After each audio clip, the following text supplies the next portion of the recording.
வாக்யஜ்ஞேன கல்பதாம். இடையிடையே நிர்குண தத்துவமும் சொல்லப்படும். இருந்தாலும் சகுண பிரதானமாகத்தான் ஸ்தோத்திரங்கள்லாம் அமையும். சகுணம்னா என்ன?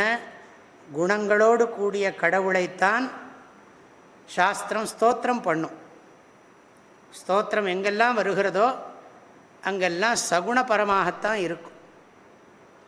ஆனால் இந்த அத்வைத வேதாந்த சித்தாந்தத்தை உபதேசம் பண்ணுகிற ஆச்சாரியர்களெல்லாம் சகுண பிரம்மத்தை மதிக்கிறவர்கள்தான்.